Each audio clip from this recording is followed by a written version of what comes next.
Ganun pala magsulat ng triangle. No? Hindi sila marunong? Sino? Si Karay? Hindi, yung mga classmate mo, marunong na. Hindi. Hmm? Hindi, siling ko lang puro gato-gato.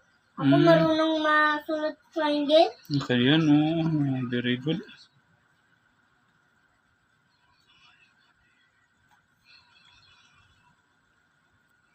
Ganun dapat. Kasi pag nag-school, marunong na talaga. No? Ang daming triangle yan eh.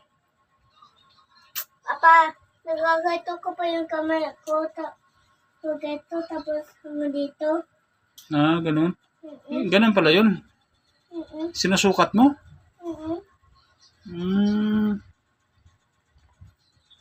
Very good.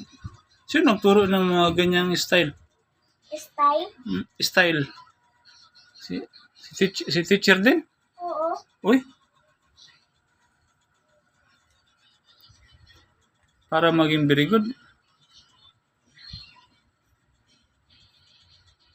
Triangle na yan. Mga dami itong triangle. Kaya nga eh. Dapat talaga mag-practice yun lagi, no? Para ma-perfect. Para mag-grown up. Para mag-grown up. Yun, oh, ang galing, oh. Parang basic lang, no? Kaya nga, basic. Pati rin to si mama to yun. Pauwi niya. Patingin mo sa kanya. Papacheck mo din kay mamang yan. Dami! Oh, kaway-kaway ka. Ha? Kaway ka.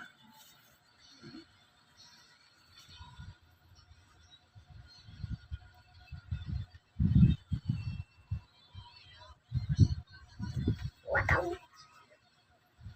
Dapat iguwa mo ng A.